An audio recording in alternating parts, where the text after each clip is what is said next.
And we're here in Ypsilanti with Jeannette, and it's September 29th right now, and we're at the outside nearby the Red Rock Grill for a fundraiser for Save the Willow Run Plant at savethebomberplant.org. So Jeannette, you were in the Clinton parade today in Clinton, Michigan. Yes. As part of the effort to raise awareness for this effort. Yep. And you're dressed as Rosie the Riveter, as were many other ladies there today and here today at Red Rock. And so you are local, correct? Yeah, I'm from Ann Arbor, Ypsilanti, kind of bounced back and forth between the two towns for about 30 years now. So you've lived here for 30 years. That's a long time. Most of my life. And so yeah, most of my life. And so through that, you've taken an interest in local history, or at least through this happening. I've always been interested in local history and known about the Willow Run Plant and how important it was to war production during World War II, and been fascinated by it. And then the advertising agency that I worked for was involved in kicking off the campaign, creating the website and the billboards that we see around town. And because of that, I got very involved in it on my own. So now, day and night for the last 2 months, I've been doing everything I can to try and save the Willow Run Plant. Or save a small part of it. Yankee Air Museum is trying to save a very small part of the Willow Run Plant to be the new home for the Yankee Air Museum. And one of the best things about living in Ypsi and Ann Arbor is seeing the Yankee Lady B-17 and the Yankee Warrior B-25 fly overhead frequently. So it's a wonderful place to live. The Yankee Air Museum is on the east side of the airfield of Willow Run Airport, and the plant itself is on the west side.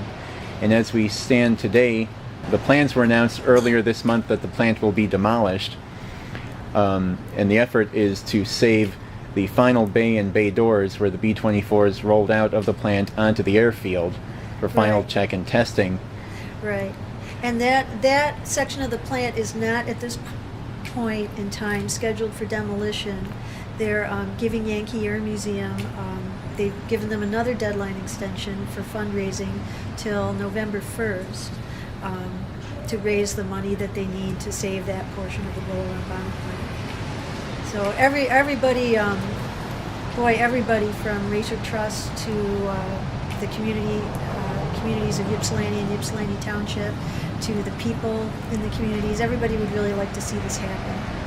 And everybody's been very supportive of Yankee Air Museum and the fundraising effort to save the Willow Run Plant. So we hope we can pull it off. Yes.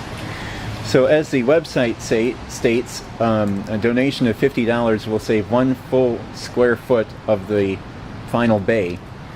And so the total needed is $8 million. And as you mentioned, Racer Trust has extended the deadline twice now. Originally it was August 1st. And because of progress that's been made, they've been generous to extend it. Yep. But right now there's presently $5 million raised and $3 million still remaining needed. Yes, yes. And so at this point we have a little over a month in order to do that. Yes, and we've been really successful so far, raised an amazing amount of money in a short time, so hopefully we can get the rest of the way there and save this small piece of history for future generations. Now, do you have anybody that is in your family or your friends that used to work at the plant, either when it was under General Motors or Kaiser-Frazer or Ford? No, I don't. But when I first started working on this project in May, the American Rosie the Riveter Association had their convention in Dearborn, and as part of that convention, 2 busloads of real live elderly Rosie the Riveters from all over America came out to the Willow Run Plant and the Yankee Air Museum, where they were honored, and then to the Willow Run Plant, where they opened the 2 giant bay doors and opened the plant, and the Rosies went in and looked around. And it was really moving to meet these women, 3 of whom actually worked in the Willow Run Plant. Others worked at other plants during the war. And that had a huge effect on me too.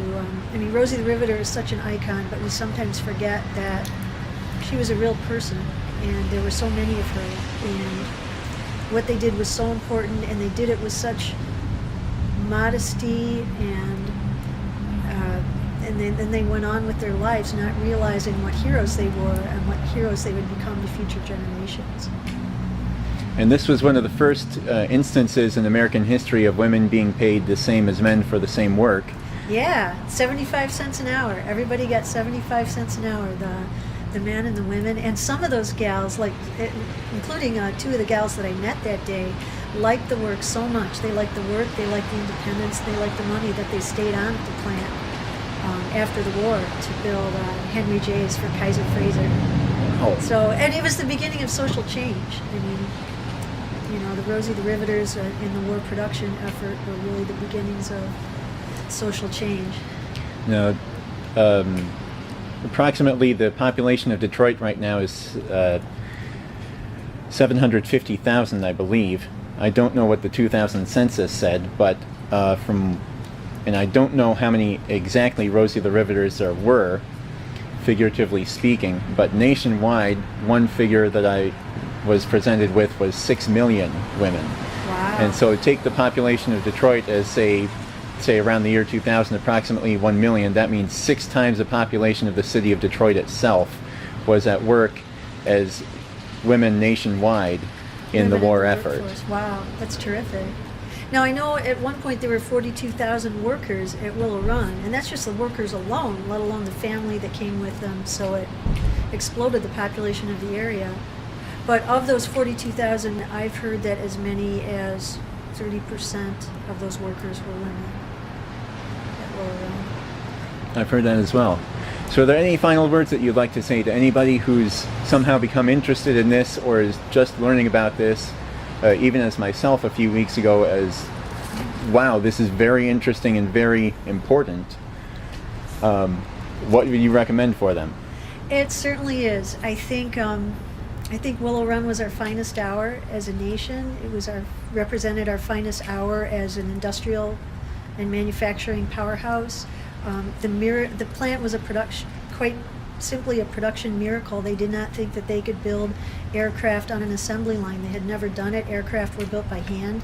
It took a month to build a single B-24 bomber in California, and the Ford Motor Company and Ford's production genius George Sorensen thought it could be done on an automotive-style assembly line, and they made it happen. They made it happen in just a little over a year. B-24 bombers were rolling off the assembly line at the astounding rate of 1 bomber per hour. And that is just nothing short of a production miracle, and it's something we can all be proud of, and we need to save a little piece of it for future generations. So I say save the Willow Run Bomber Plant. Yes.